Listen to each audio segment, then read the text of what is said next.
Modul 3, kelangkaan. Pengertian kelangkaan. Kelangkaan adalah kesenjangan antara sumber daya ekonomi yang terbatas untuk memenuhi kebutuhan yang tidak terbatas. Sumber daya ekonomi mencakup sumber daya manusia, sumber daya alam, sumber daya modal, dan lain-lain. Penyebab kelangkaan. Dikutip dari laman kompas.com, ciri-ciri kelangkaan adalah sebagai berikut. Pertama, perbedaan letak geografis. Letak geografis menjadi faktor penyebab kelangkaan. Misalnya, persebaran sumber daya di berbagai wilayah tidak sama. Ada wilayah yang tanahnya subur, tapi ada pula yang tandus dan kekurangan air bersih. Yang kedua, ketidakseimbangan pertumbuhan penduduk. Jika laju pertumbuhan penduduk lebih cepat daripada pertumbuhan hasil produksi, maka akan terjadi ketidakseimbangan, di mana hasil produksi tidak dapat memenuhi kebutuhan hidup manusia yang semakin banyak. Yang ketiga, rendahnya kemampuan produksi. Kemampuan produksi yang rendah atau terbatas akan mengakibatkan rendahnya jumlah produksi. Akibatnya, tidak terpenuhi kebutuhan manusia. Yang keempat, lambatnya perkembangan teknologi. Teknologi yang digunakan produsen dalam proses produksi sangat mempengaruhi kemampuan dalam proses produksi itu sendiri.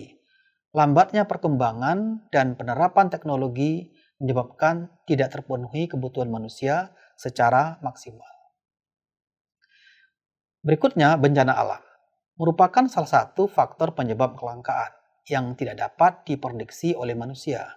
Bencana alam selalu menyisakan kerusakan bangunan, infrastruktur, sumber daya alam yang lain rusak, bahkan menimbulkan korban jiwa. Pandemi yang terjadi di belahan bumi ini menjadi penyebab kelangkaan yang tidak dapat diprediksi pula. Pembatasan kegiatan masyarakat mengakibatkan terhentinya proses produksi barang. Penggunaan jasa juga terbatas, sumber daya manusia juga sangat terbatas karena banyak orang meninggal akibat pandemi ini. Jenis kelangkaan. Ada beberapa jenis kelangkaan. Yang pertama, kelangkaan sumber daya manusia. Kelangkaan sumber daya manusia adalah terjadinya kekurangan tenaga kerja pada sebuah perusahaan.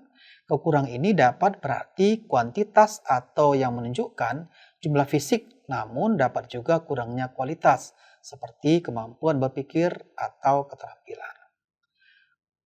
Kelangkaan sumber daya alam. Sumber daya alam jika dimanfaatkan terus-menerus, pasti persediaannya akan semakin menipis, termasuk juga sumber daya alam lainnya. Menipisnya kesediaan sumber daya alam inilah yang disebut sebagai kelangkaan, terutama sumber daya alam yang tidak terbarukan seperti hasil tambang. Berikutnya, kelangkaan sumber daya modal. Untuk mendukung suatu produksi dibutuhkan sumber daya berupa modal. Sumber daya modal merupakan pondasi utama untuk menghasilkan barang atau jasa yang merupakan produk yang memiliki nilai manfaat untuk memenuhi kebutuhan manusia. Sumber daya modal dapat berupa dana segar, modal fisik, dan lain-lain. Berikutnya, kelangkaan sumber daya entrepreneurship atau kewirausahaan. Kelangkaan sumber daya entrepreneurship atau kewirausahaan dapat diartikan sedikitnya jumlah pengusaha atau wirausaha dalam sebuah negara. Sumber daya ini berperanan penting dalam menciptakan kekayaan dan kemakmuran melalui penciptaan lapangan kerja, penghasilan, dan produk yang diperlukan masyarakat. Sekian modul yang ketiga, kita akan lanjutkan dengan modul yang keempat pada sesi berikutnya.